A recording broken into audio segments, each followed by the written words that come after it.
Okay, so let's start then.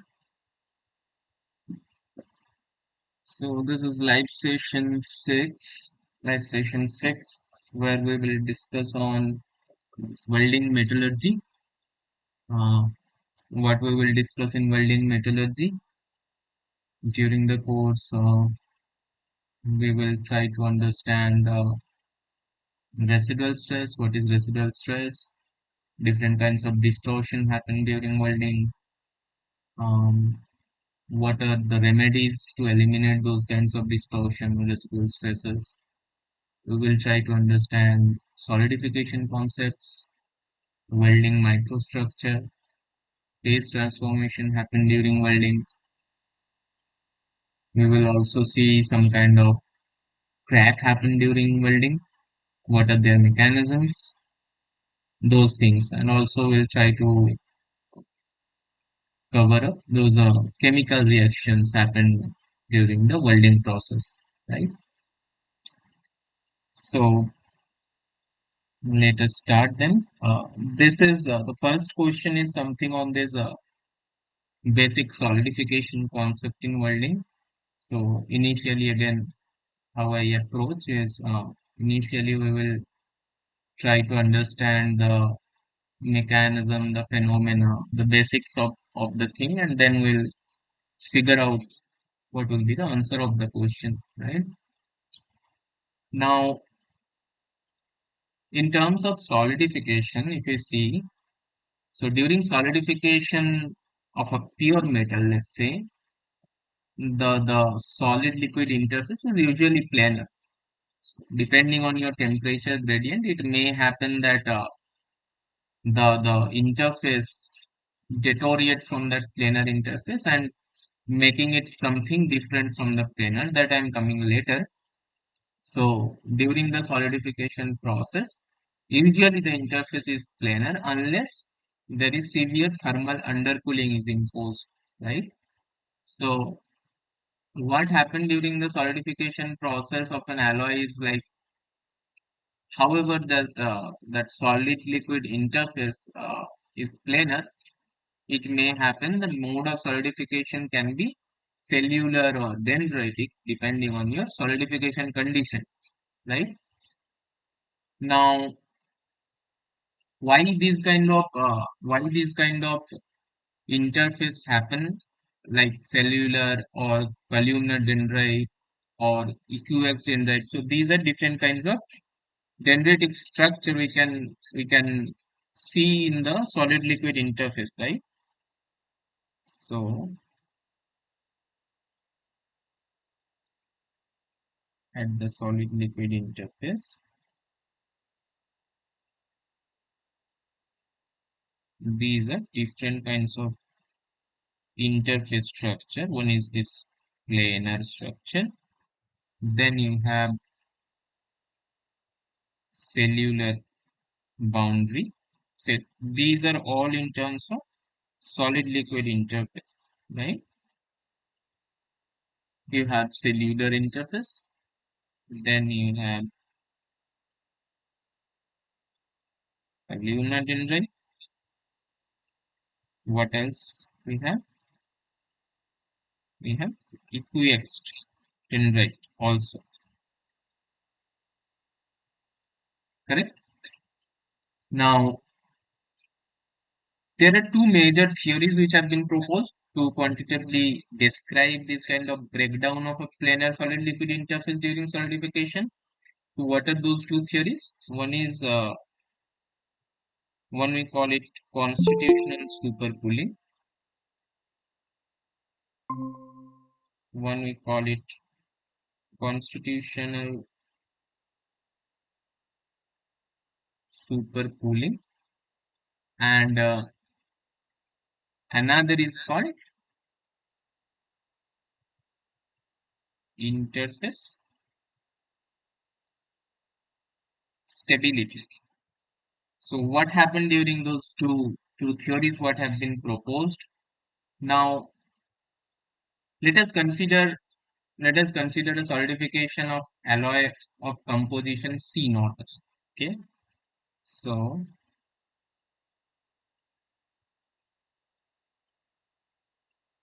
Let us consider alloy composition C naught. This is my initial composition. Okay. So at steady state,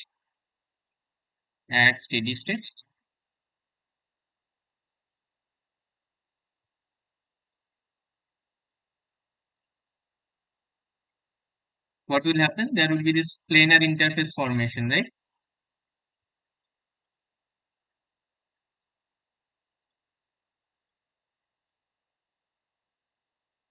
Correct.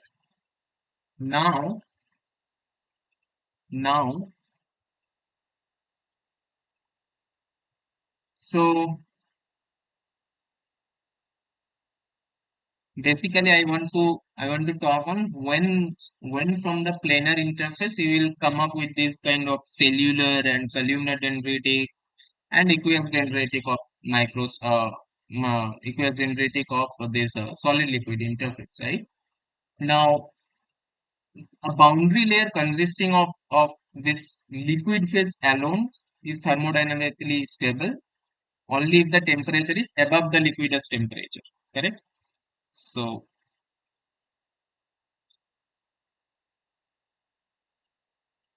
if your temperature is above the liquidus temperature,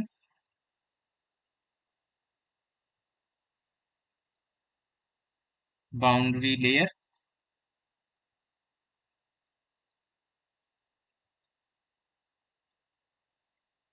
consisting of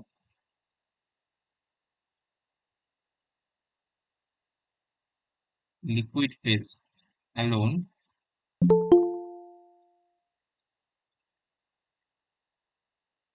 is thermodynamically stable, right? Now, if the temperature is below the liquidus temperature, at that point of time, solid and liquid will coexist. So, if it is below the liquidus temperature, what will happen at that time? So, both solid and liquid will coexist, right? At that point of time. What does that mean? That means that your planar solid liquid interface should break down to a cellular or dendritic one so that the solid cells or dendrites those can coexist with the intercellular or interdendritic liquid. Is it understood? So if it is below this liquidus temperature and both solid and liquid coexist, so your planar interface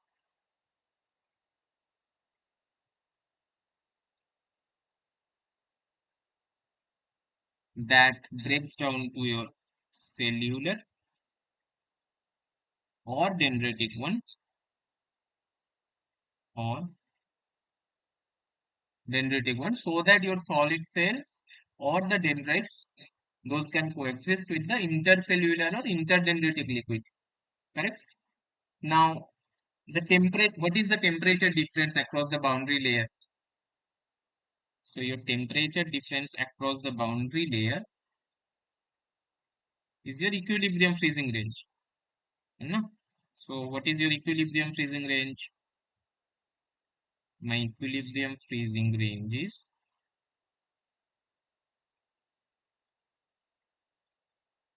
TL minus TS. This is my equilibrium freezing range. The liquidus minus solidus temperature, right?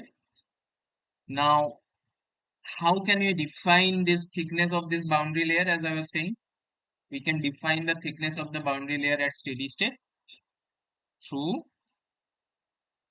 this equation, dl by r, correct? Now here, so I should have drawn something. Uh, Anyhow, so this is my thickness of the boundary layer at steady state, where the R is my solidification rate,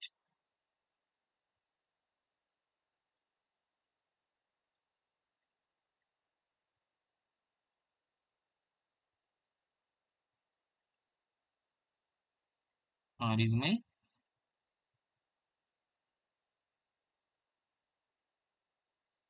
solidification rate. Correct? Now, how can we find out the slope of the tangent to the liquidus temperature distribution at the solid liquid interface? That we can find out through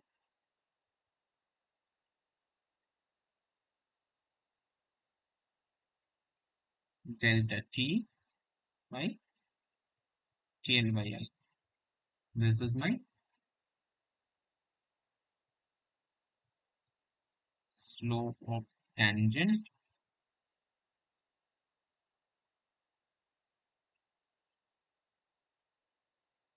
to the liquidus temperature distribution at solid liquid interface. Okay, so what is this? This is basically R delta T and DL.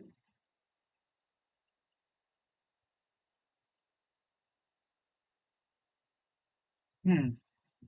Okay. Now, for a Sir, planar solid liquid interface to be stable at the steady state, you must have satisfied the criteria of G by R should be greater than equal to delta T uh, by DL. sir, what is DL here? DL actually is the spacing between your okay, I should have drawn then.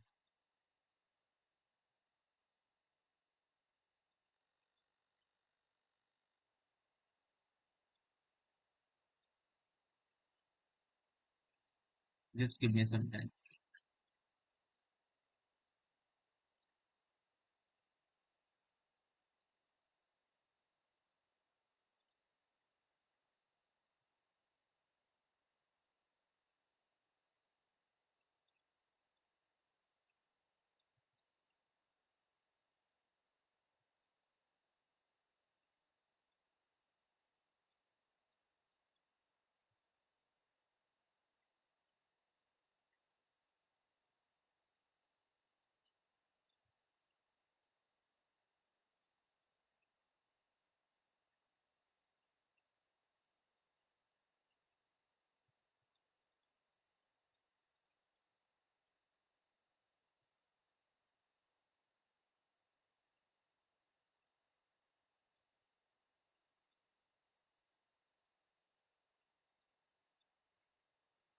Yeah.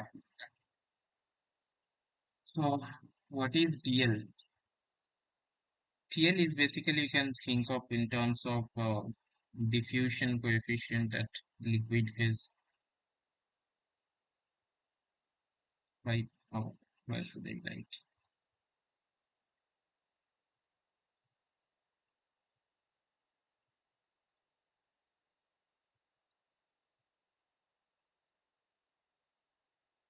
Diffusion coefficient at liquid phase DL.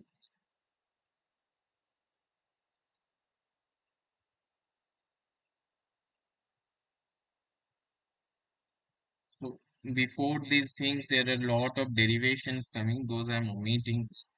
Just just stick to this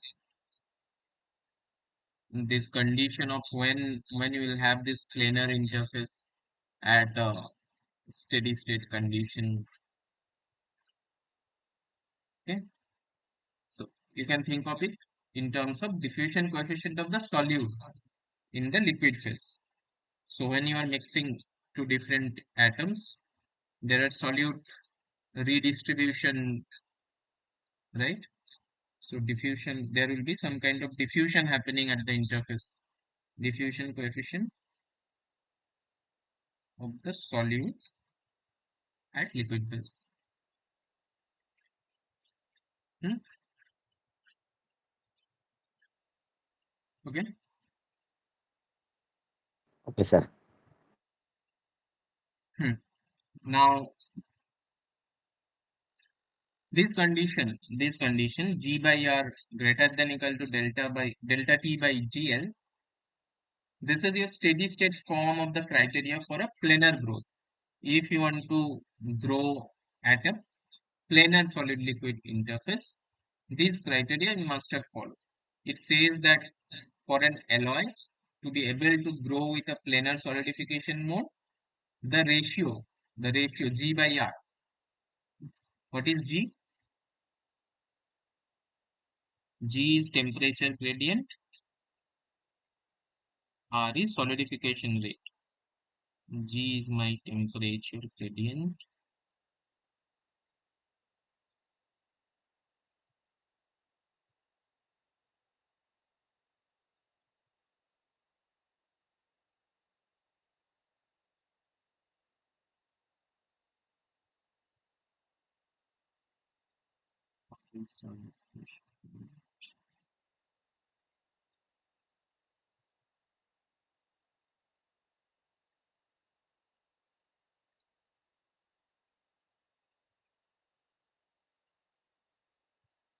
The ratio of G by R, that must be no less than this delta T by dl, right?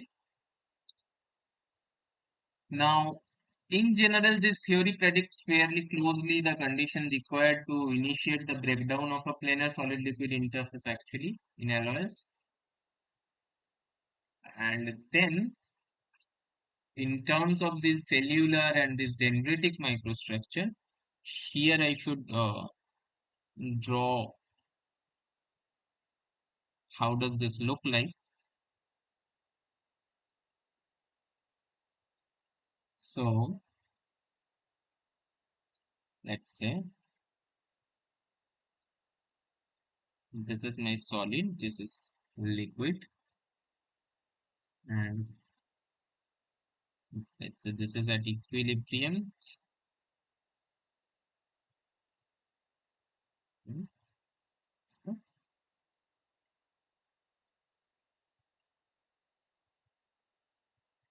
actual one, this is the planar interface. Now, let's say this is the equilibrium, and this is the amount of undercooling. So, this is actual, this is equilibrium. So, here we found cellular kind of structure, and then let's say I'm basically increasing the amount of undercooling. This is my amount of undercooling, what I'm increasing, and at that point of time is forming this kind of dendritic microstructure. And for equiax dendritic, your this undercooling must be much more higher, right? So here it shows that the solidification mode changes from planar to cellular to columnar dendrite, or finally to, I have not drawn that, finally to equiax dendritic, as the degrees of constitutional supercooling continues to increase, right? So towards this, you're increasing your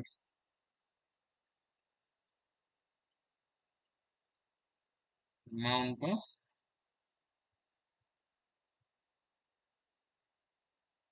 constitutional supercooling. Okay.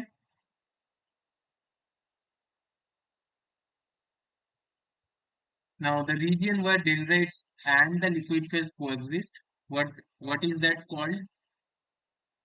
That is called your mushy zone. So it is interesting to note that at a very high degree of constitutional supercooling, the mushy zone can become so wide that it is easier for equiax dendrites to nucleate than for the columnar dendrites to stretch all the way across the mushy zone. That is how it happens during the let's say actual experiments, right? Okay. Now coming to this question one. Now coming to this question one. What is it saying? It says that you have the following values of temperature gradient and growth rate. Those are observed in some kind of dissimilar metal joining of steel and inconel using this plasma arc welding, where these three values are provided, G and R value, right? Okay, I have not mentioned the question.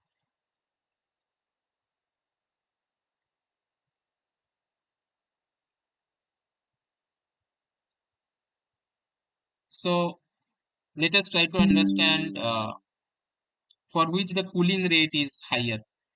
Let us find out the cooling rate. For which case the cooling rate is higher. What is cooling rate? It's G into R. Now can you tell me for which the cooling rate is faster? For which case? Case 1, case 2 or case 3? How much is this coming for case 1? In terms of Kelvin per second. For case 1, what is my cooling rate?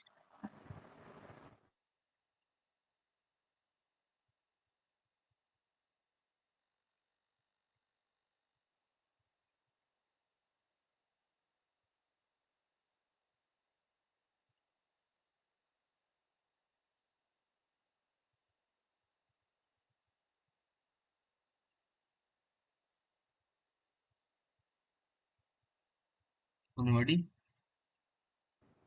Sir, 1213.7. 1213.7, right? 7. Yes.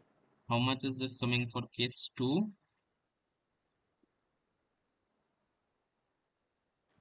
It's 315 to 3.4. 1190. 1190. And then for case 3,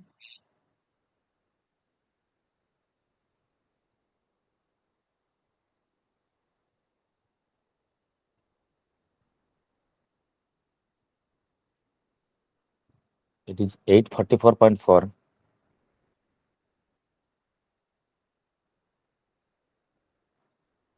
okay. So which cooling rate is much faster than?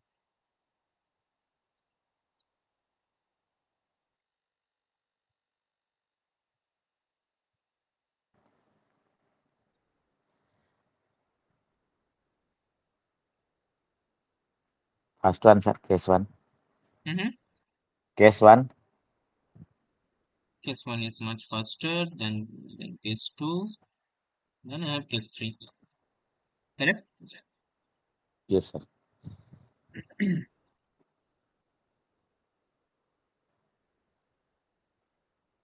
Okay. So this is something from this cracking, solidification cracking. So again, let us initially try to understand what happens during cracking and what are the mechanisms of basic mechanisms of this crack concept.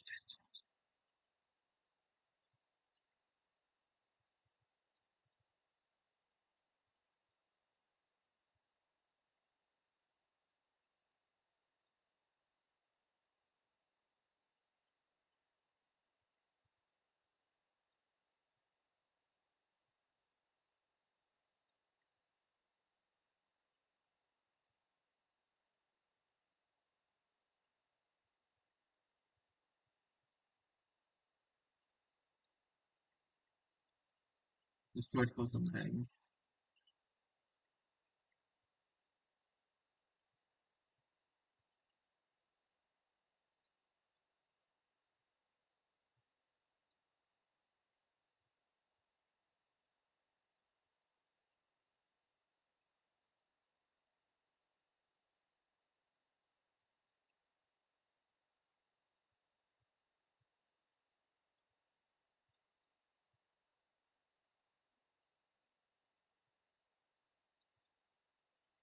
Yeah.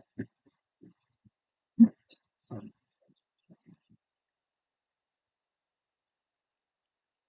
So the metallurgical factors that have been known to affect the solidification cracking susceptibility, the world metals.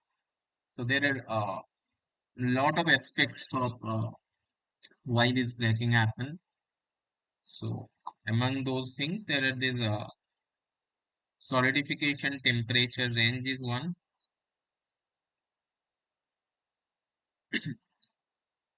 Solidification temperature range. Then the amount of distribution of liquid,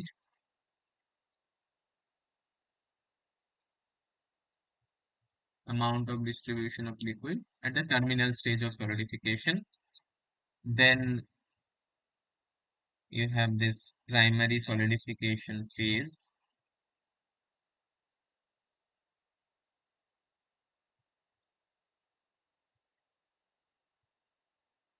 Then you have surface tension also.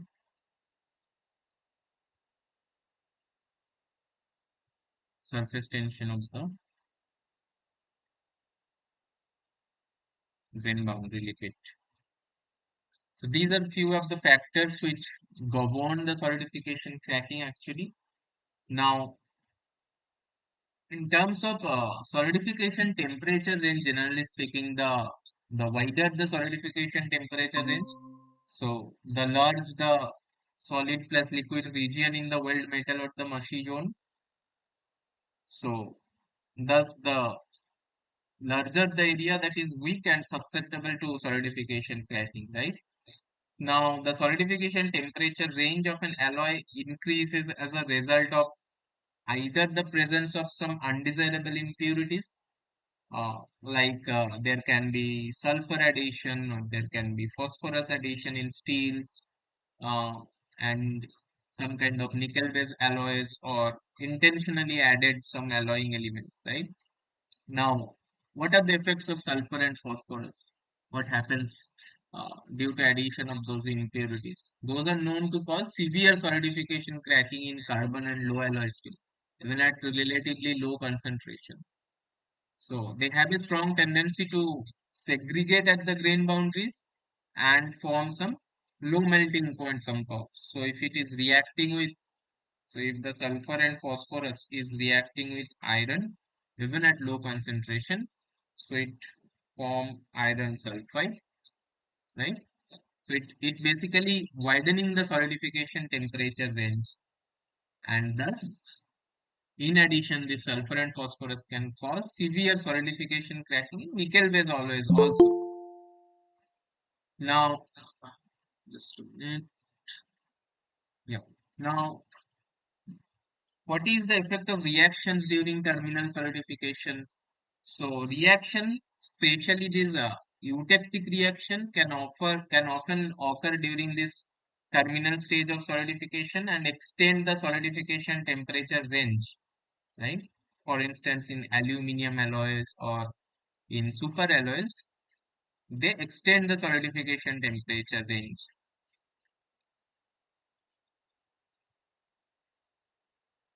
And then I have, this is done. Then I have this amount of distribution of liquid.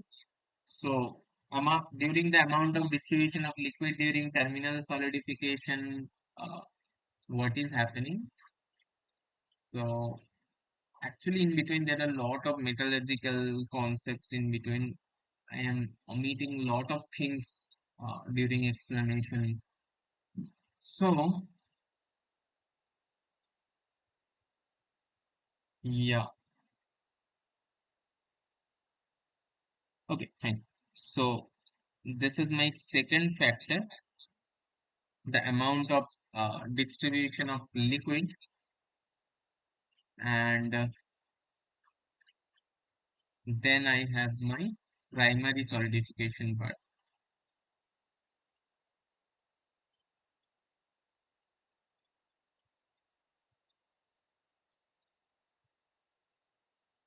Then I have my primary solidification part. Now, in primary solidification phase, So for austenitic stainless steel, the susceptibility to solidification cracking is much lower when the primary solidification phase is delta ferrite rather than the austenite. So if you're thinking of this austenitic stainless steel,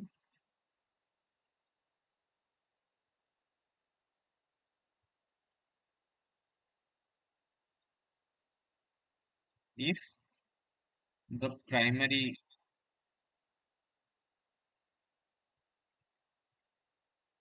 solidification phase is delta ferrite rather than the austenite, its solidification cracking susceptibility will be much lower, right? Now, in general, austenitic stainless steel contains some 5 to 10% delta ferrite, and those are significantly more resistant to solidification cracking than fully austenitic stainless steel. Okay. Now, it is generally believed that since harmful impurities such as I was mentioning, those sulfur and phosphorus, those are more soluble in delta ferrite than in an austenitic structure. The concentration of these impurities at the austenitic grain boundaries and thus their damaging effect on solidification cracking can be reduced if delta ferrite is present in significant amount, right? So this all depends on this ferritic microstructure rather than this austenitic one. Now finally you have this surface tension of the grain boundary liquid. So the effect of the amount of distribution of the grain boundary liquid on the solidification cracking uh, of this world metal, that has also been like has been a great attention in to mitigate this solidification cracking actually. Now, higher your surface tension of the grain boundary liquid, larger will be its, there is some concept of this dihedral angle. So, higher the surface tension, larger will be the dihedral angle. And depending on that, your solidification cracking thing will vary upon. Okay. Now, coming to these reasons, we need to select the possible reasons for the occurrence of solidification cracking. So primarily this hot cracking I am talking about. So what are the possible reasons of cracking?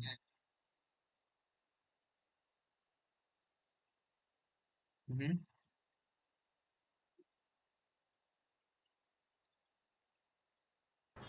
So first is like you only told, it's the wide range of solidification temperature, and sir, I think that these low melting point impurities which form these low melting eutectics like sulfur and phosphorus, this could also be the reason.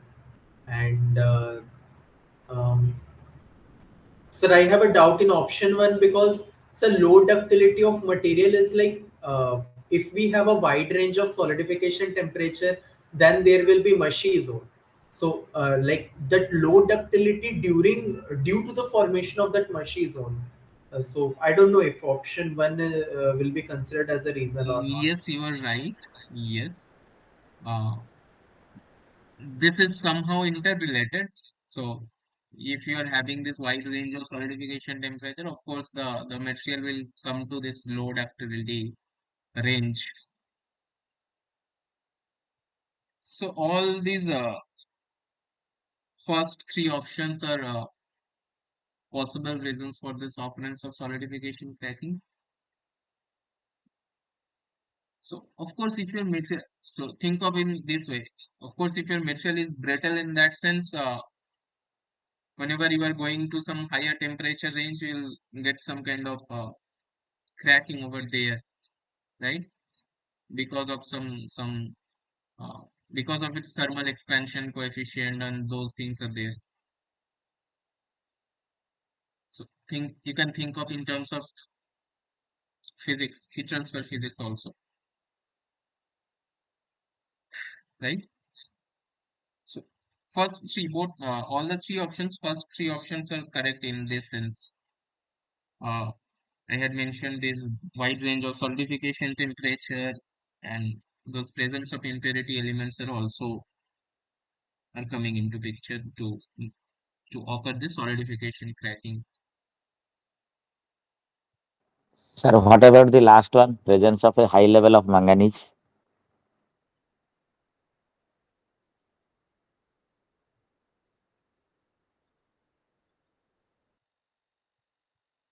So manganese will react in a different way. Uh, Let me check. Just a minute. So actually, like this manganese, it has a high affinity for sulfur, so it won't allow FeS to form. This FeS is what it is promoting solidification cracking. So if we add manganese, this formation of FeS is prevented. No. Can you come again? So if we are adding manganese, then the propensity or like manganese has a greater affinity to react with sulfur as compared to iron. So if we add manganese, then MnS will form in preference to FeS. Now Mm-hmm. this FeS is what is causing solidification cracking. Yes, So if we yes. are not allowing it to form, then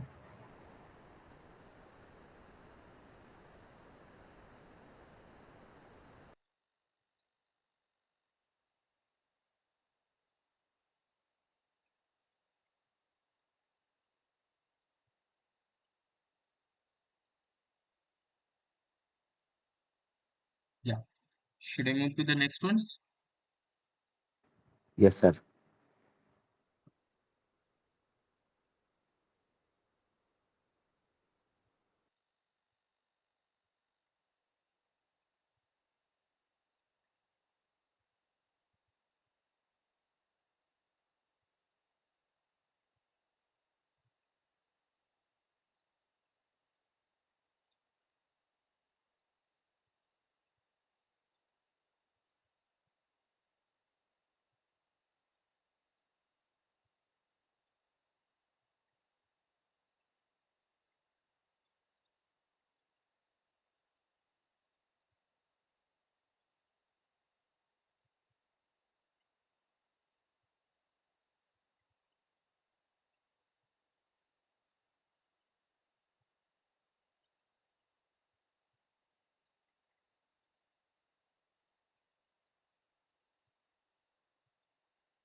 Hmm.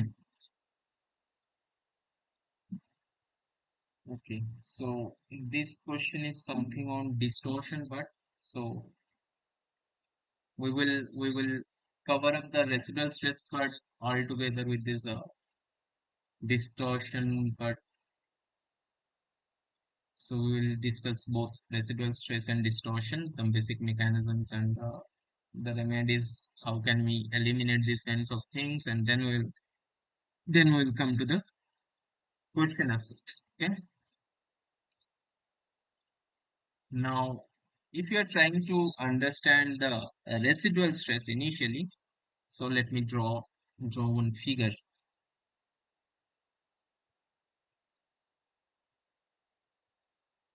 So let's say this is my surface.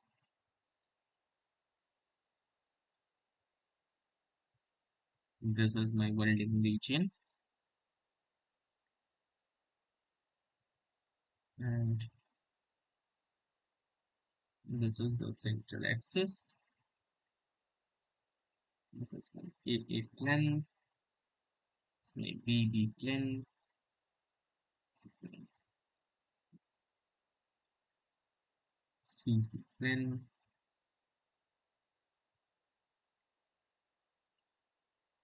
It's my TD plane. Now here at AA plane, in terms of temperature gradient, delta T is almost equal to 0. Stress is almost equal to 0. And at BB location, what is happening? Temperature gradient is shoot up.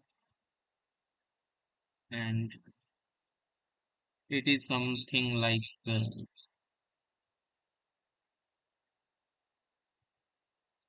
this.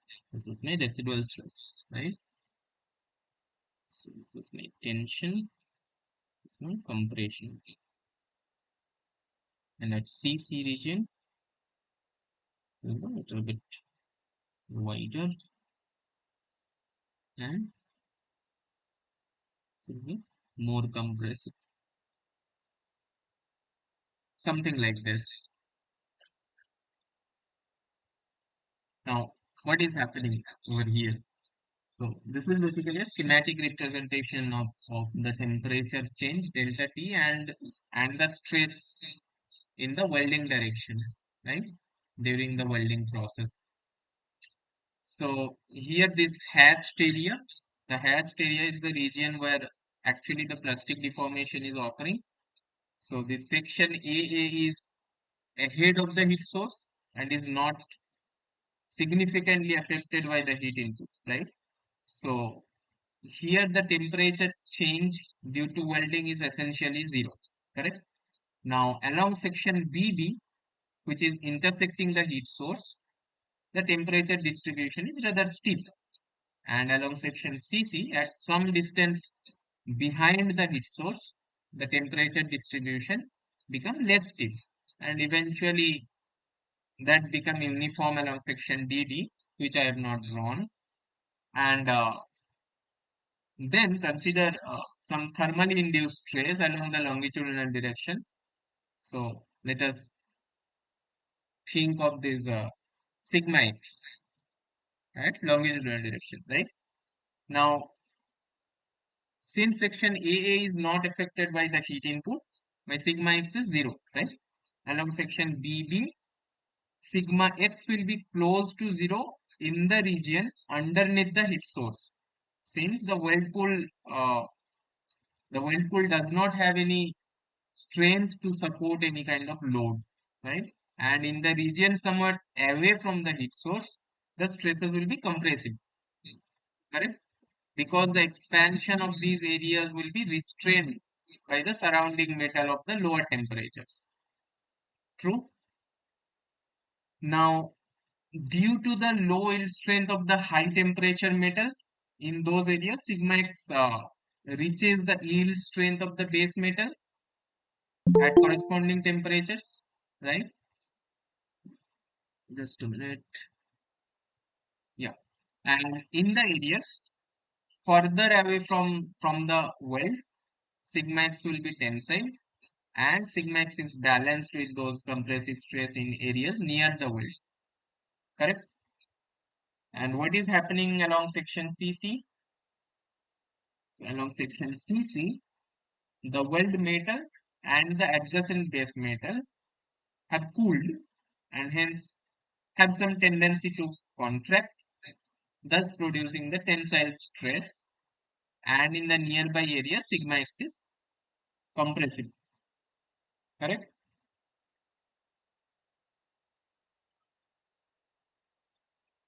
Right now.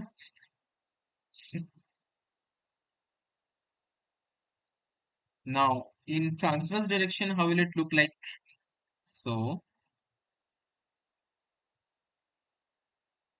in my longitudinal direction,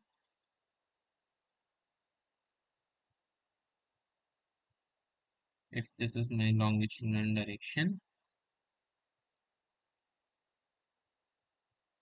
this is in tension,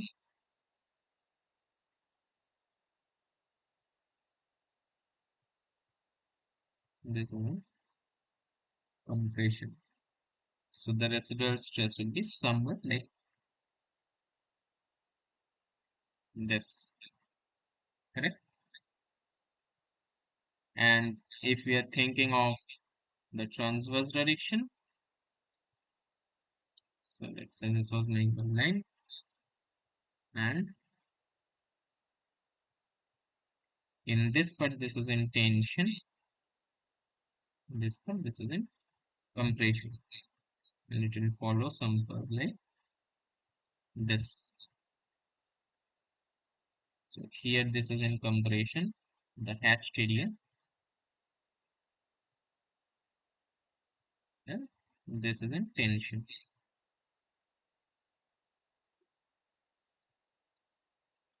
Okay. Now, in terms of distortion, what are the causes of distortion over here? So here we can think of this solidification, shrinkage, and thermal contraction of the weld metal during the welding, which will have a tendency to distort. Correct? So anyhow, the figures are over here. I'm not again drawing it. So what is happening, like the welded workpiece can shrink in the transverse direction, in the longitudinal direction, in both ways. It can also shrink in the longitudinal direction also along the weld, right? And mm, then you have this upward angular distortion, which usually occurs when the weld is made from the top of the workpiece alone. And when it is made from the top of the workpiece, the welds uh, that tend to be wider at the top than at the bottom, which causes more solidification, shrinkage, and thermal contraction at the top of the weld than at the bottom. And consequently, the resultant angular distortion will be upward, right? So, if you are thinking of this electron beam welding with some deep narrow keyhole, the weld is very narrow, both at the top and the bottom, and there will be little angular distortion. When you are thinking of these fillet welds between a flat sheet at the bottom and a vertical sheet at the top string, they pull the flat sheet toward the vertical one and cause upward distortion in the flat sheet. That's how it works, right?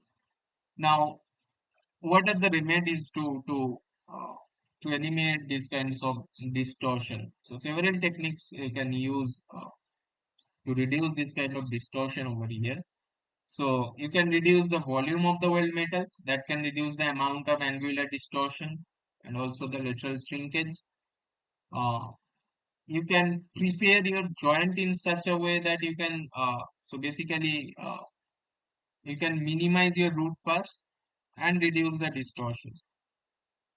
You can use this electron beam or laser beam welding also, yeah, because your heat affected zone, so these are very much precise in nature, right? So that's how you can minimize the angular distortion. You can balance the welding by using some double V joint in preference to a single V joint also. That's how you can also reduce the angular distortion. So there are a lot of ways that by which you can eliminate the distortion over there. Okay. Now can we come to this question? You just need to match. You just need to match the table A and table B in terms of this. Can you see?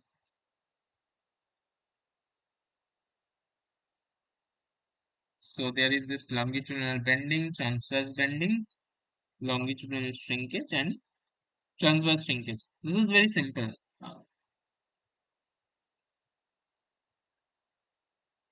Can you give me an answer?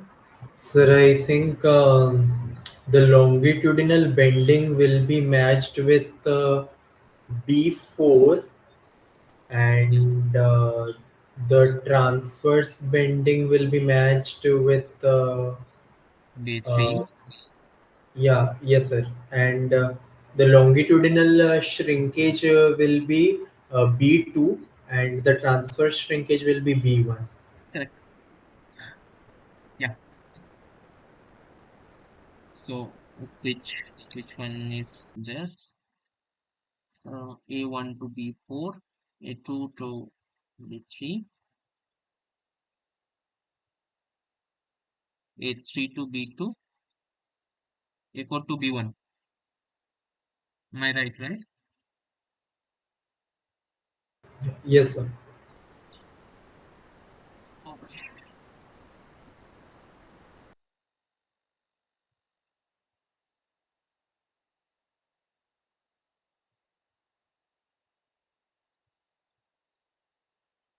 So what does this question 4 say? So we have two statements. Quenching leads to residual stresses in the specimen. These stresses are generated due to different cooling rates at the surface and the center of the specimen. Which one is true over here? So I'm not again explaining the residual stress part. I have already explained. So I'm skipping again explaining the thing. Now, can you give me a answer for this question? So option A.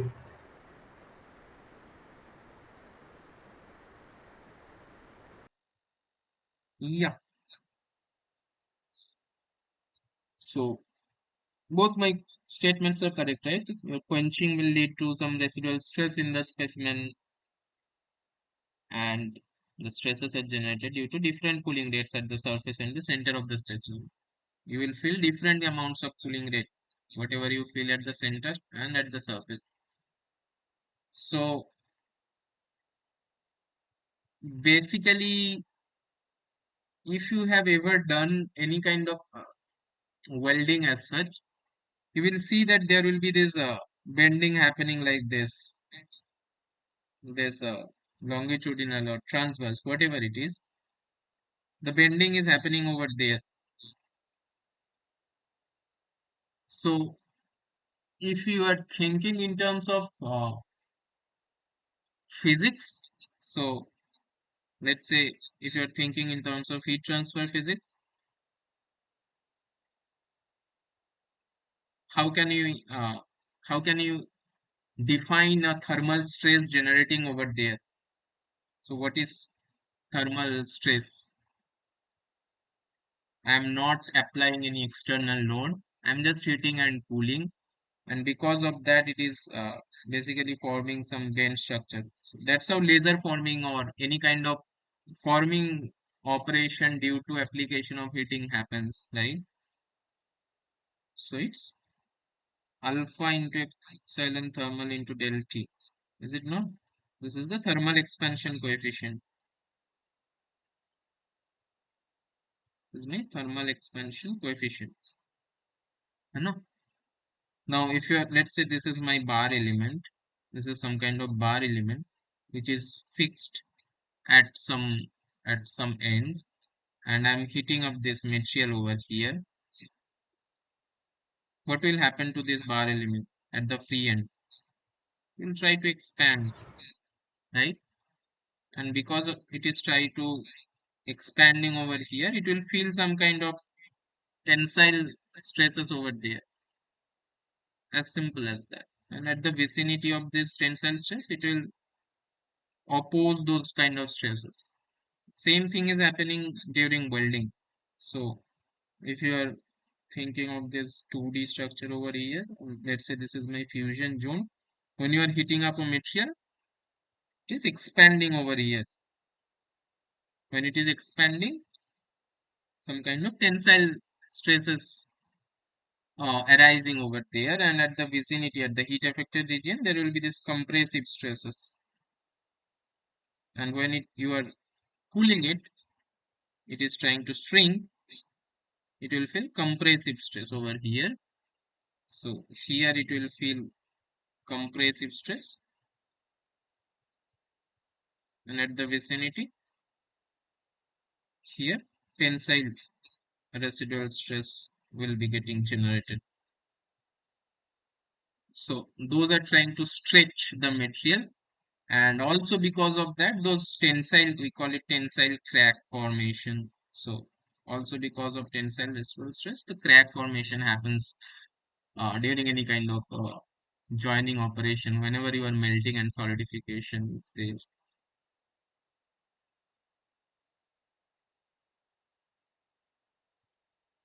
Okay, should I move to the next one then?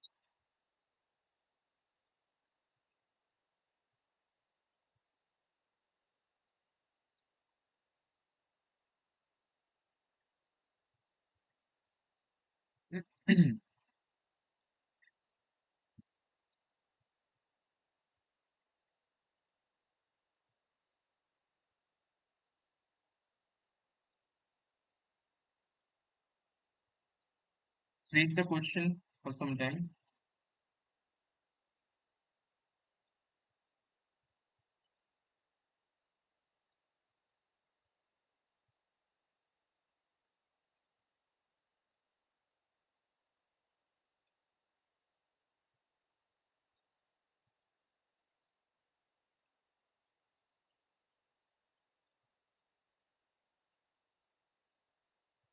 What is what is this basic solidification concepts in welding?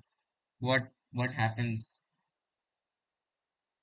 So when a liquid of uniform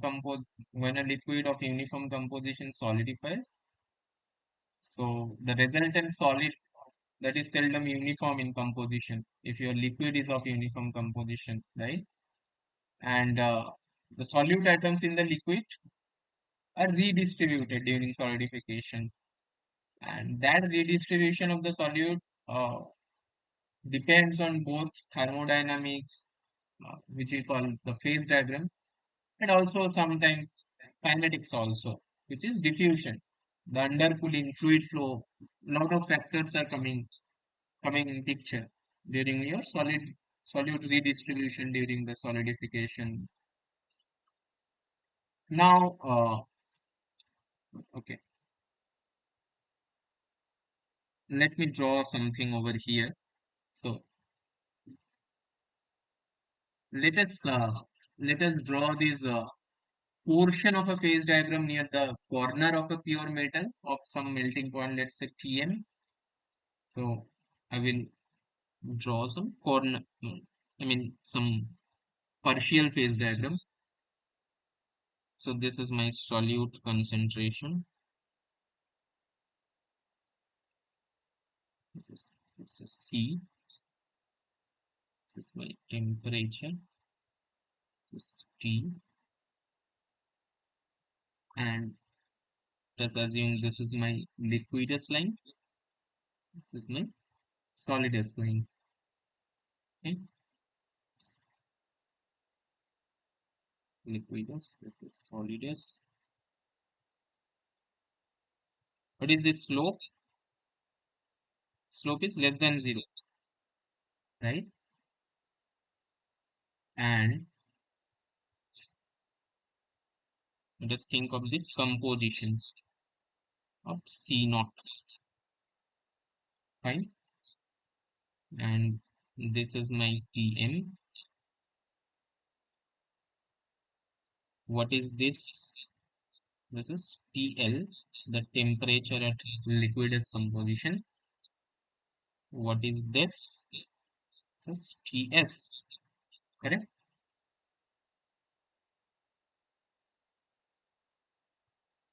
And let us there are some temperature at the intermediate position, which is T.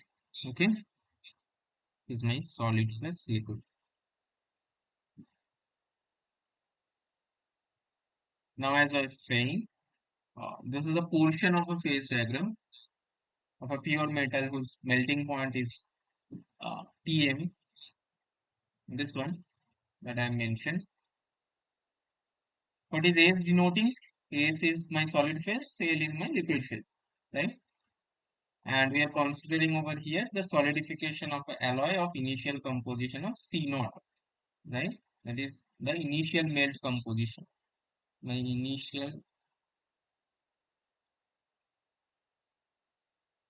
melt composition is C naught. Okay. Now a vertical line through this C naught that is intersecting my liquidus line at the liquidus temperature TL and the solidus line at the solidus temperature TS. Correct.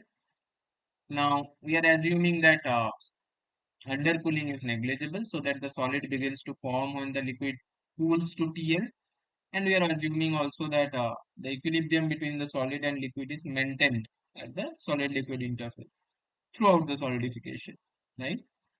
This means that at any temperature T the composition of the solid at the interface CS and the composition of the liquid at the interface CL that follow the solidus line and the liquidus line, correct?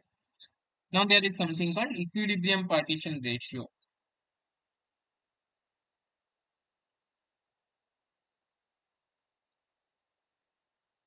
Equilibrium partition ratio. How can you define equilibrium partition ratio? So at any temperature T, the partition ratio, or we call it also the segregation coefficient K, that is defined through Cs by Cl. So my Cs and Cl are the composition of the solid and liquid at the solid liquid interface. Correct? So my value of K also depends on the temperature also. Here my slope is less than 0. If it was like if it was greater than 0, how will it look like? This will look like something like this, right? This is my Cl, this is means this is my liquidus line, this is my solidus line, and let's say this was my initial composition C naught, and if K is Cs by Cl, this will also be Kc naught. Here this will be Kc naught. Here this one, this one will be Kc naught. Correct? Now how can you find the slope of the liquidus line? Can I find out slope of the liquidus line ml?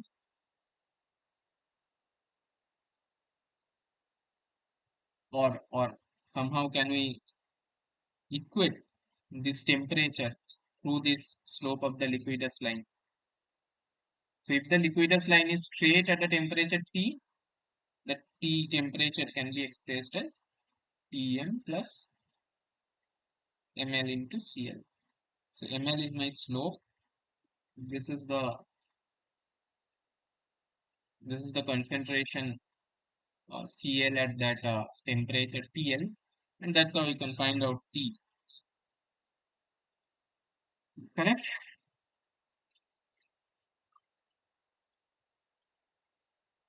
Hmm.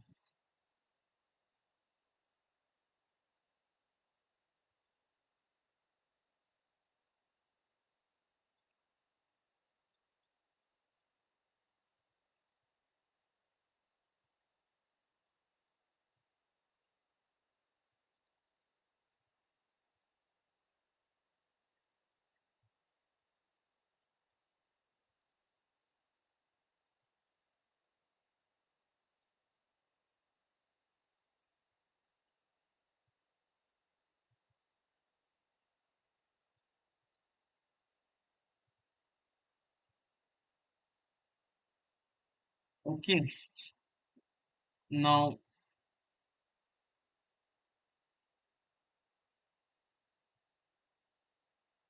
there are some other things like this lever rule in phase diagram. Of course, you have studied that part. So let's say this is my concentration. This is 0 and 1. So if this is my solid portion, this is my liquid portion, this Fs, this is Fl, and this is my concentration at liquid. This was my initial composition, and this is the concentration of solid, 0 to 1, right? And if you're assuming this complete diffusion is happening in between the solid and liquid, what is Fs and Fl? Those are fraction of the solid and liquid, right? And so this is my solid. This is the solid liquid interface. This is my solid and this is my liquid. So what is CSFS and CLFL? Those are the amounts of solute, right? Those are amount of solute in solid and liquid. So CSFS plus CLFL will be equal to C naught into Fs plus Fl. What is C naught into Fs plus Fl? Fs plus Fl is equal to 1. So according to this lever rule, my Fl will be coming as how much? My Fl is coming as C naught minus Cs by Cl minus Cs. Correct? And Fs is coming as Cl. Am I writing it right? Cs of S, Cl of L, C naught of S, C naught of L, C naught. Yeah. And Fs is coming as Cl minus C naught by Cl minus Cs. Okay. So if this is true, can I do this? So it simply says in a copper nickel isomorphous phase diagram at 1250, both solid and liquid phases are present for a initial composition is provided C naught, which is 35% nickel. C alpha is 42.58% nickel. Cl is, so alpha is solid phase. And this is liquid composition.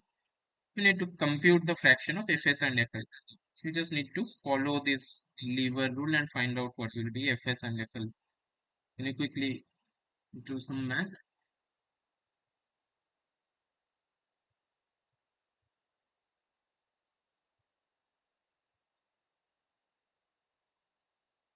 So my WL will be equal to C alpha minus C naught by C alpha minus Cl.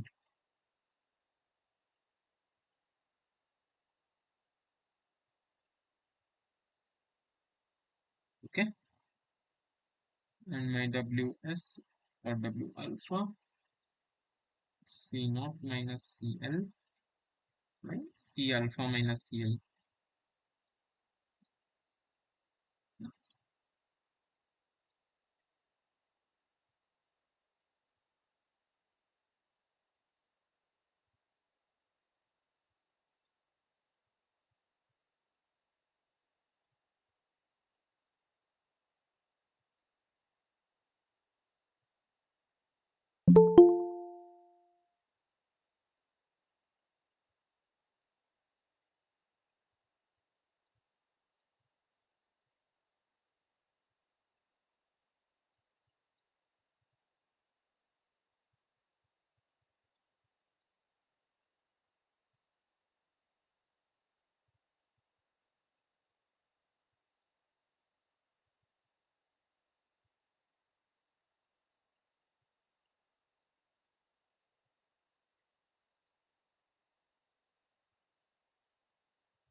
How much it is coming?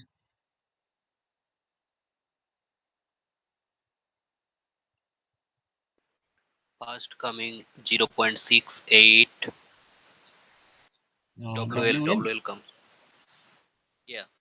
WL is coming as 0.68. This is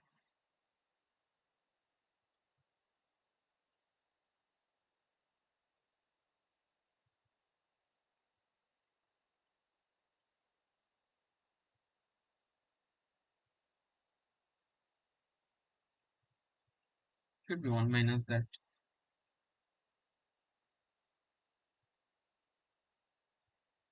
Let's check. Yes, 0.3. This is no option B. Yes, sir. Yes, yes, sir. Okay, so In question 6, it says I've already talked about this crack formation over there. Uh, in question 6, it says hot crack occurs at elevated temperatures. It fine. Cold crack doesn't occur during solidification. This is some hydrogen embrittlement actually. So statement 2 is false.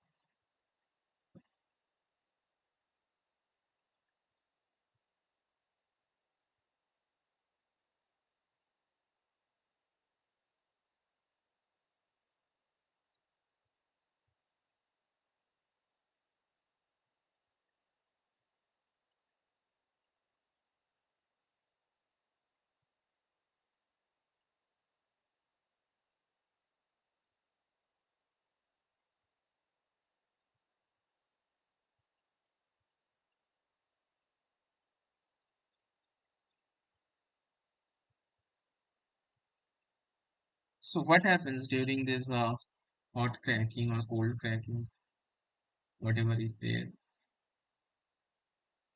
I should have drawn again some schematic anyhow. This very less time to explain everything. Uh,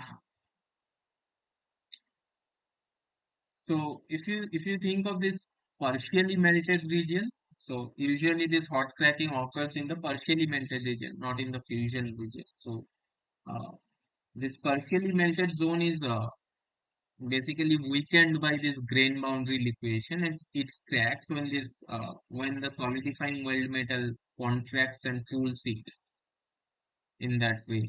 So most aluminum alloys are susceptible to this liquefaction cracking or uh, hot cracking. Why? This is because of the wide partially melt region. So the wide freezing temperature range and high thermal conductivity, and these large solidification shrinkage is happening over there. So everything is interrelated, right? So you are having this wide partially melted region, wide freezing temperature range because of high thermal conductivity. That leads to this large solidification shrinkage. That leads to large thermal contraction because of this uh, high amount of thermal expansion coefficient also, right? Now, this is in terms of this hot cracking or liquefaction cracking. We call it liquefaction cracking also. And then there is this a hydrogen cracking. You can call it cold cracking also sometimes. So researchers have observed that sometimes intergranular cracking happen in this partially melted region and the adjacent region in the fusion zone also, where the mixing between this filler and the weld metal is incomplete. Okay. So as a consequence, this hydrogen embrittlement or hydrogen cracking happen over there.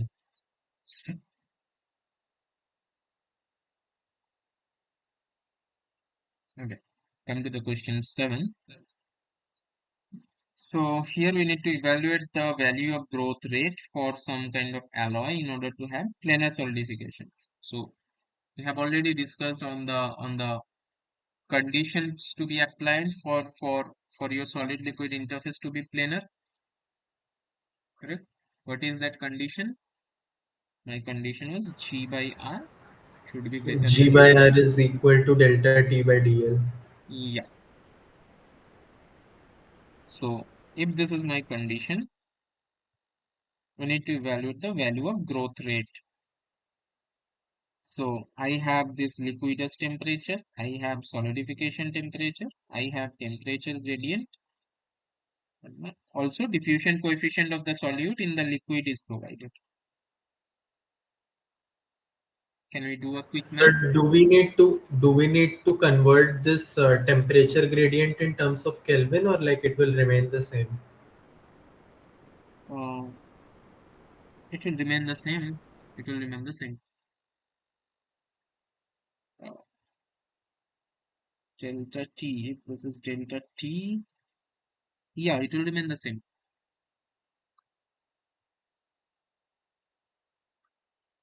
So my R is basically coming as diffusion coefficient into G by delta T.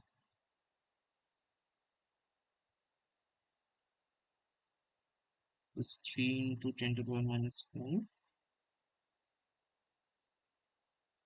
So 700 degrees C per centimeter. Right? 70. Sir, it will be less than or equal to 3 into 10 to the power minus 4. Yeah.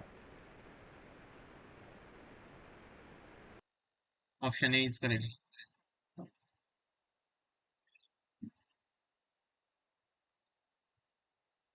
All good? Should I move to the next one?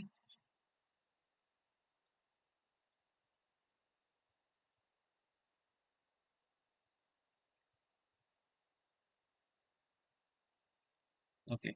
Let's move to the next one. This is something on distortion. Again, I have already discussed on distortion part. So we need to identify the correct and incorrect statements related to the occurrence of residual stress and distortion in a welding process. It says that angular distortion can be minimized by using a high energy beam density welding process.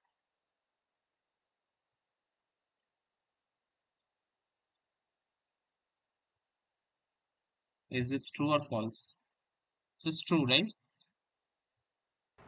Yes, sir, because the heat affected zone will be Correct. formed very less. Yeah, we talked about. Then distortion is any. This is of course not false. This can be controlled.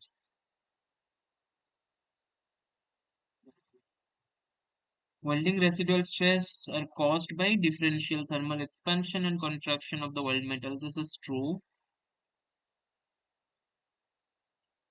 Short pinning can be opted as one of the methods to control. This is also true.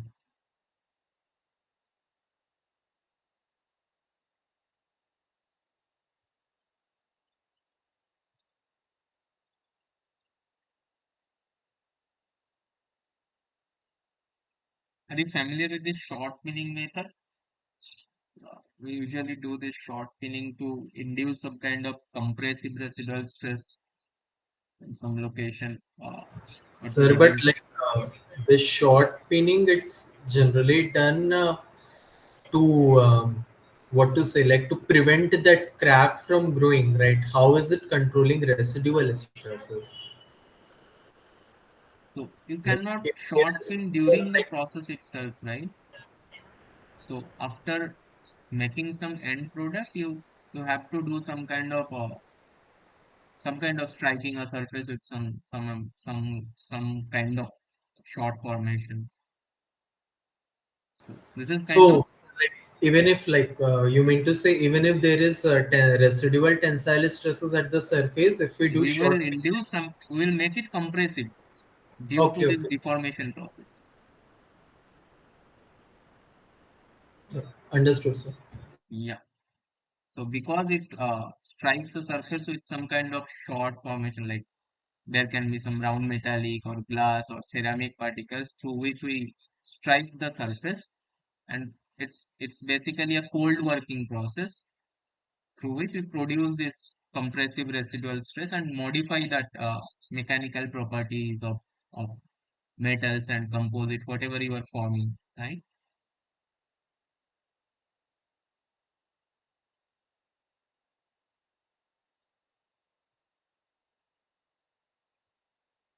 Hmm.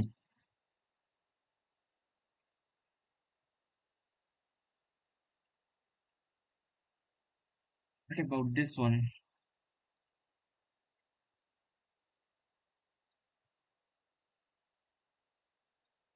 So, there, but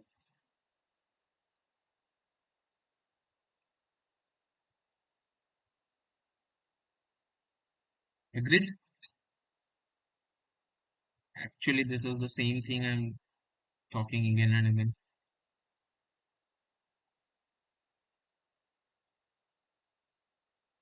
Here, there should not be any confusion, right? Okay.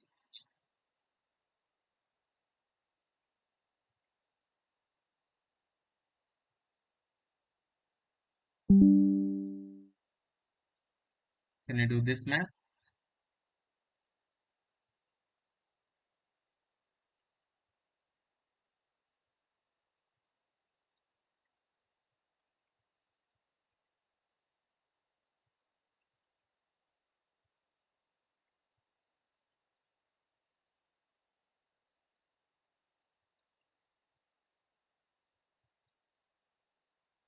Just go through the question once.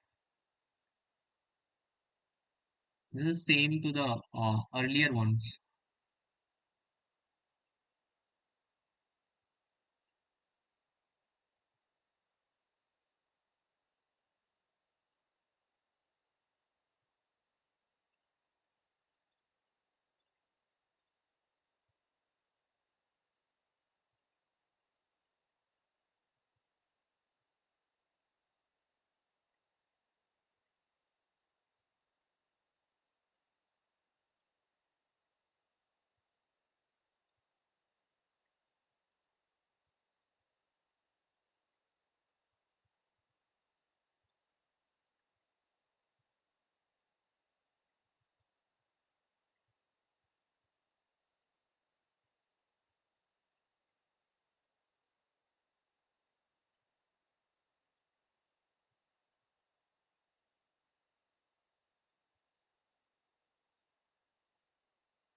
So is it 40% solid? How have you? Can you elaborate? I've So not that, done. I've not done the answer. like, is it if we apply liver rule Mhm. and like, sir, can we make a simple phase diagram? Like, it would be easy.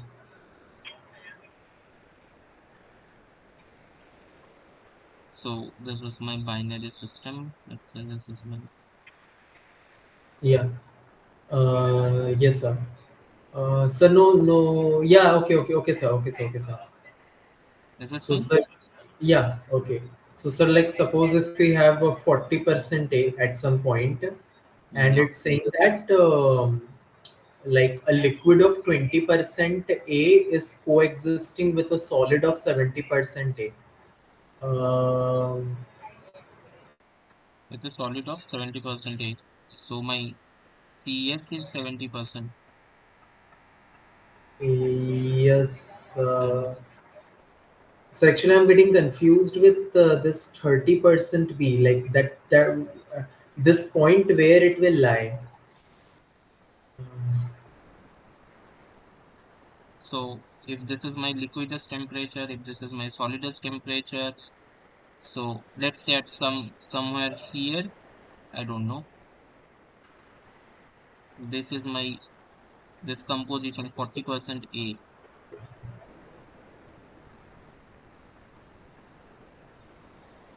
This is my overall composition C naught. And for this, it gives me the liquidus composition for I should have crossed this solidus line. And for this, the solidus temperature, not the temperature, the concentration is provided 70%.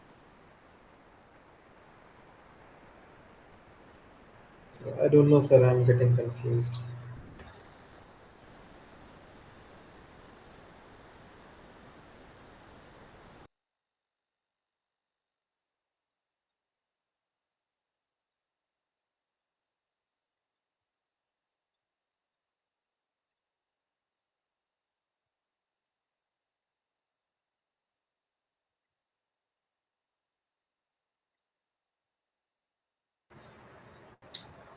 So even if, like, if we use the values of CS and CL, then FS formula gives us that C naught minus CL divided by uh, CS minus CL.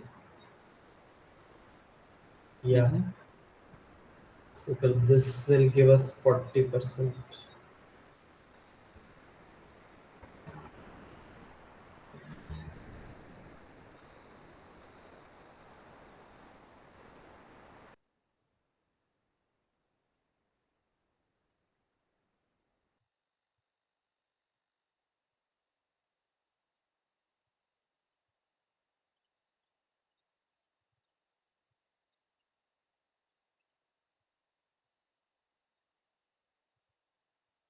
one is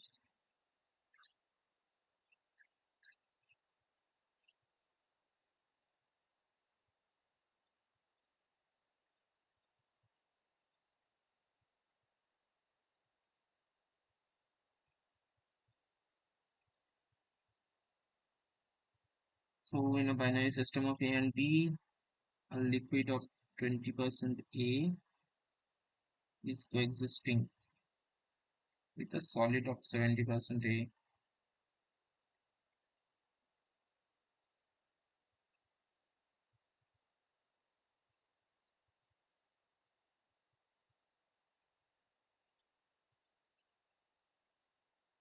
So confused. Hmm.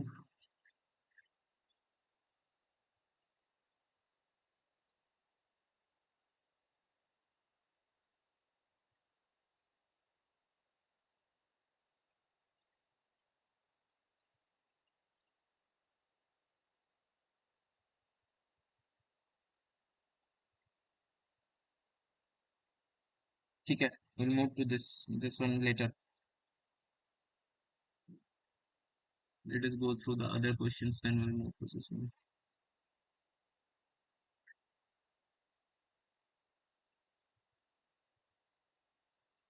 Actually, I didn't have the exact answer of this question. I need to do this one. We'll move to this later. Okay.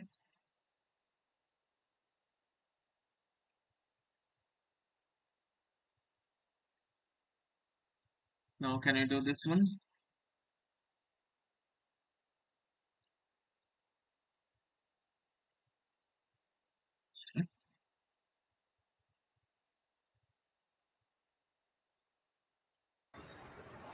Sir, in austenitic stainless steel, we have nitrogen and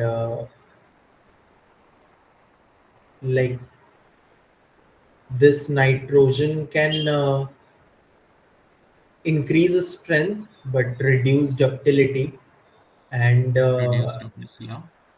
yeah, and aluminium for aluminium actually, sir, for aluminium it should be both like nitrogen and oxygen, but for So titanium, sir, for titanium it's hydrogen, and this hydrogen forms gas porosity and reduces the strength and ductility, and so for aluminium it's oxygen. It but I don't know, sir, if it this promotes is this is solidification. vice versa actually. In aluminium, it happens for oxygen and hydrogen. So in aluminium, it forms the oxide films very easily. So aluminium can form oxide very easily. It forms the oxide films that can be trapped as inclusions. And also in terms of hydrogen, it forms the gas porosity and reduce both strength and ductility in aluminium. And in terms of titanium, this is nitrogen and oxygen. In titanium, nitrogen basically increases the strength and but reduces the ductility. And for titanium, oxygen also increases strength but reduces ductility. So all the three, nitrogen, oxygen, hydrogen, those gases can dissolve in the weld metal, right? During the welding process. So how does this element come? These elements usually come from the air. So the consumables such as this shielding gas and flux or the workpiece such as some kind of moist, some kind of dirt on its surface.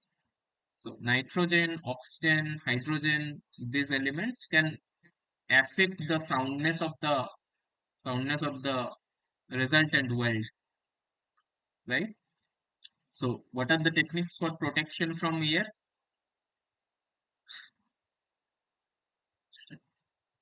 So for gas So we tungsten or can like we carbide, can have inert gas shielding. inert shielding gases like you can use argon or helium, Yeah, some kind of, you can and also use some short stable arc.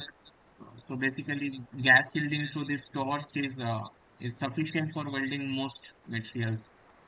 And sir, like the one which we use in shielded metal arc welding. right, So where right, we have this granular flux, so we basically cut off the exactly. interaction of weld metal with outer atmosphere. Yeah. So in terms of protection technique, we can think of this. In terms of protection techniques, we can think of you have gas, and in terms of process, let's say this is my process. So for gas, we have gas tungsten arc welding, gas metal arc welding. Then you can slag formation also, for which process slag can take some crucial role. So you have this submerged arc welding, or let's say electro slag.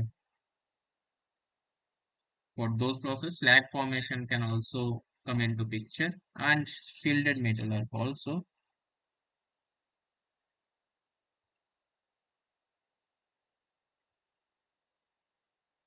And other can be vacuum. This electron beam welding use this vacuum, right? These are some protection techniques in common Sir, one welding. more Yeah. I don't know, sir, if it's correct or not, but if we increase the speed of the welding, then can it?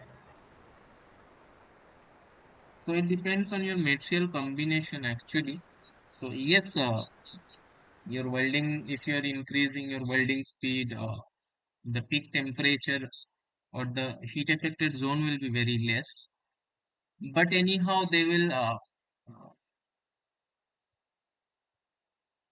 uh, for aluminium, it can oxide very easily. Even how much fast you will weld, you have to have some kind of melt formation, right? So even at that temperature, also it can oxidize very easily uh, for aluminium per se. For titanium and steels, I don't know. Means we need to do some research.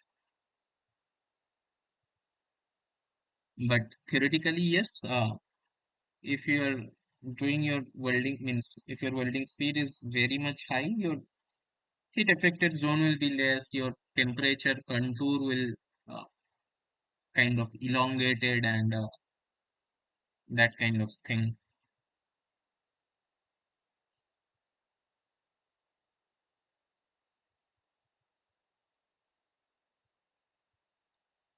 This one we got right. Uh, which option should be correct? So for austenitic stainless steel, Option B, sir. option B, A1, B1, C2. Yes, option B.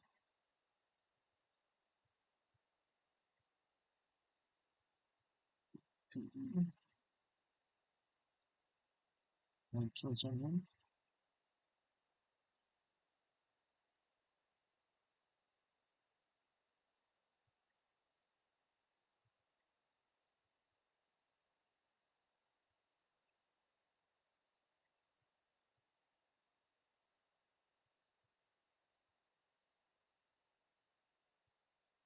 Just go through the question once, try to understand, and then see.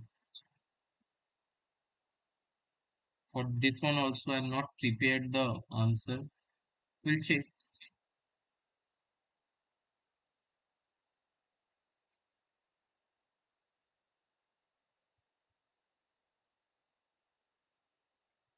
Yeah.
what it says. We need to calculate the size of the critical radius. This is on this critical radius of nucleation, what you have gone through.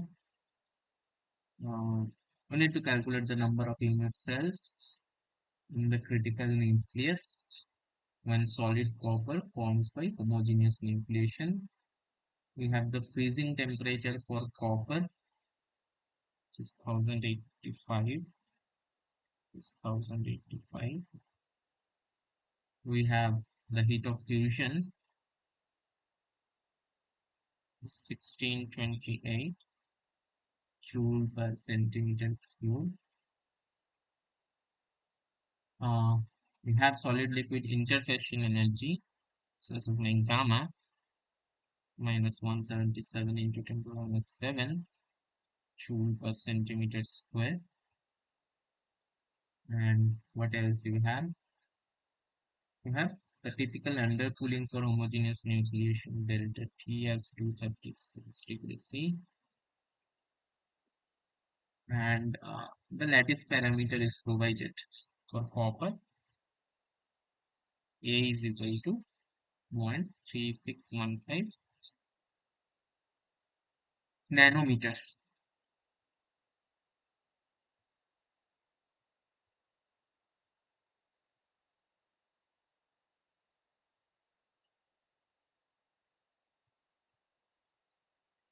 What is total free energy change? Delta G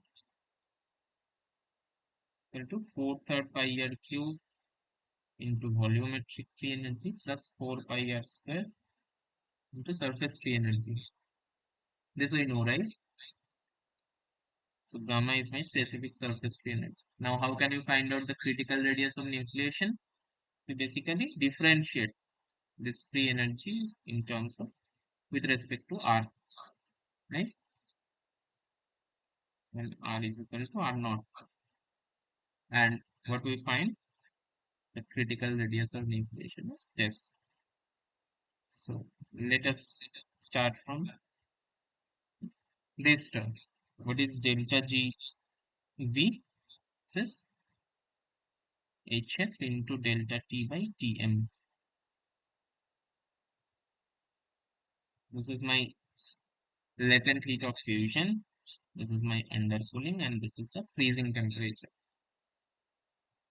or the solidification temperature, whatever you say. Now, can you do that?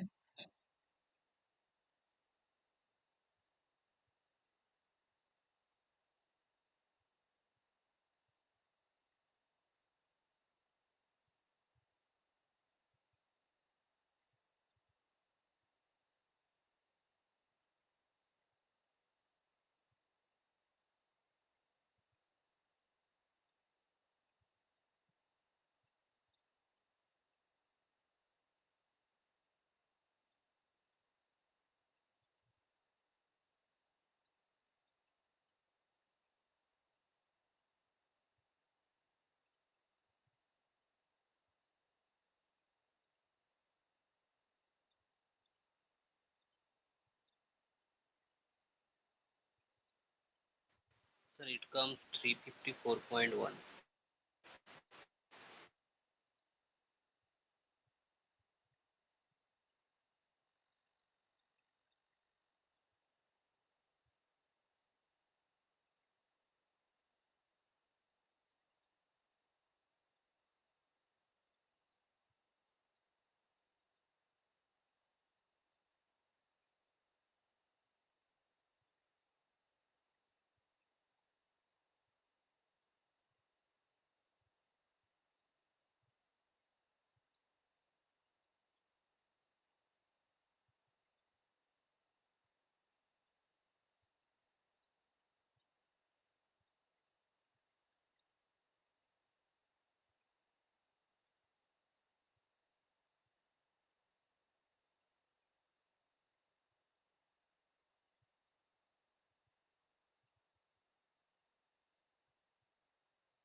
Anybody? Sir, R What star comes 1.025 into 10 to the power minus 7 R star is coming as 1.25. minus 1.025 into 10 to the power minus 7. Okay. So if we take the magnitude 10 to the minus 7 centimeter.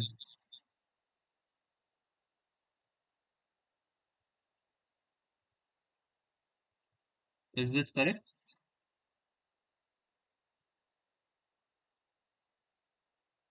This is what you are getting, right? Let's stick to the magnitude, of course. This is my critical radius of nucleation. So what will be the volume of the nucleus then?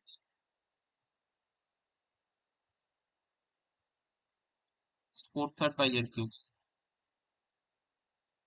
How much is this coming?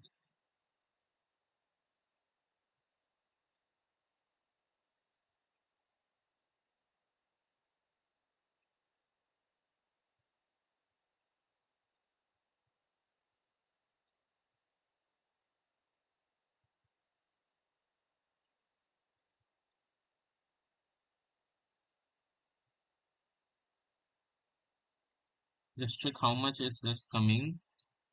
And then for copper, for your unit cell, lattice parameter is provided. A is equal to 0.3615 nanometer. What will be V of unit cell? So will be A cube. Correct? Now what you need to find out? Number of unit cells in the critical nucleus. So number of unit cells into V nucleus by volume of unit cell. So 4/3 pi r star cube by A cube. I don't know how much it will come.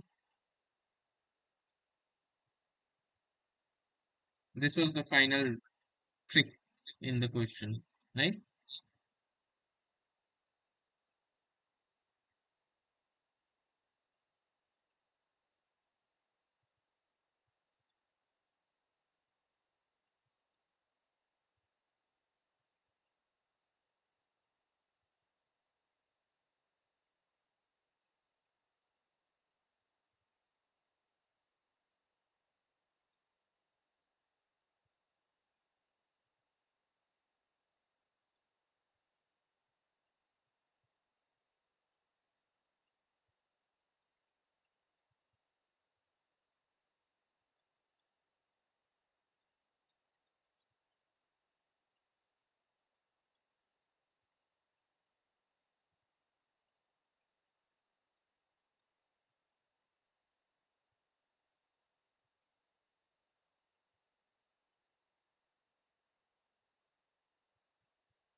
Sir, my answer comes 9.57 into 10 to the power Oh, sorry, sorry, minus sorry. 20. 9.57 into 10 to the power minus 20. 9.5 into 10 to the minus 20. Is this Yes, volume of the it comes. nucleus? No, it's I mean, 4/3 pi r the cube you were talking number of about. the unit cells. Oh, sorry. It number of the unit cells. How much? It comes 9.57 into 10 to the power minus 20. Hmm. If you converted this unit, this was in nanometer actually. And we are initially doing things with centimeter. This is coming something absurd. I don't know. I have provided some logical data or not. But stick to the concept anyhow.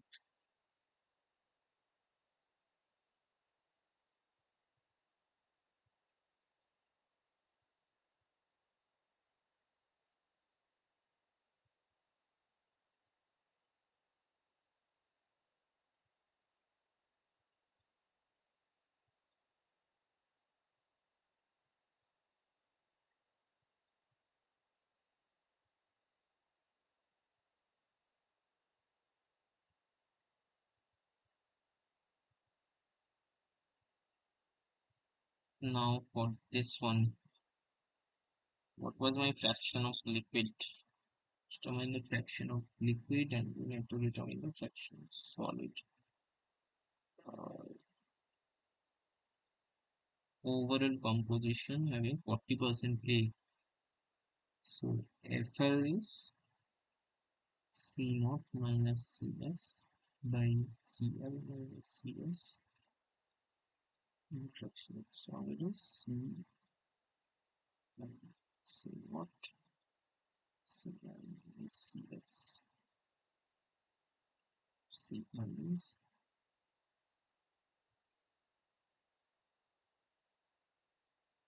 CL minus 2 C naught is 0.4 CS is 7. Subtraction of solid is 2 minus 0.4 and 2 minus 0.7 0.2 by 2.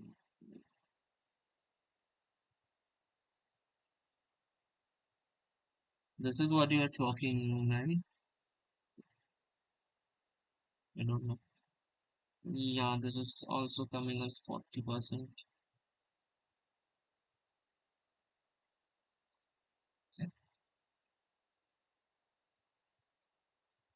Huh. Did you finish this one?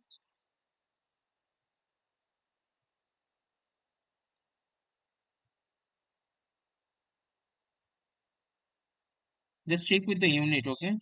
So I am not having the calculator with me.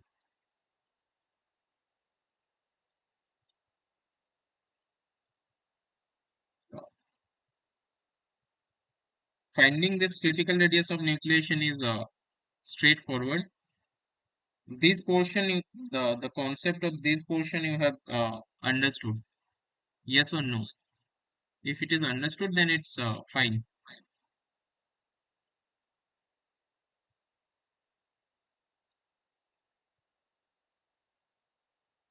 Okay, Yes, sir. okay, okay, okay Sir, then. can I ask a Uh, question? yeah, sure. Sir, for formation of fine grains in well zone, what is to be done? For formation of. Fine grains Mhm. in well zone, what is to be done? So there are a lot of ideas actually to form some fine grains. So basically, you need to reduce your temperature over there, or if you need to reduce the temperature gradient at that region. Now, to reduce the temperature gradient, add you can add some impurity element which can reduce your melting point. You can increase your welding speed, as I was saying. So there need to be some optimization, of course. You need to reduce your heat input. So you need to play in between your process parameters. Sir, can we get it by increasing the Maragoni convection? Uh, so Marangoni convection, I don't think there is any role in terms of grain as such, but yes, if you are increasing this Marangoni convection, your male pool size will get reduced. Yes. Uh, to some extent, it will affect the temperature also. Yes, sir. So everything is on. You have to do some experiments or some kind of simulation uh, to clarify that exactly is it affecting your grain structure behavior or not. But yes, to some extent, the temperature will be affected because your melt pool size is getting reduced if you are increasing this convection thing.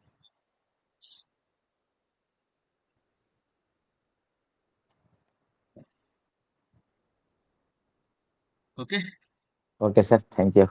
thank you. Let's stop it here.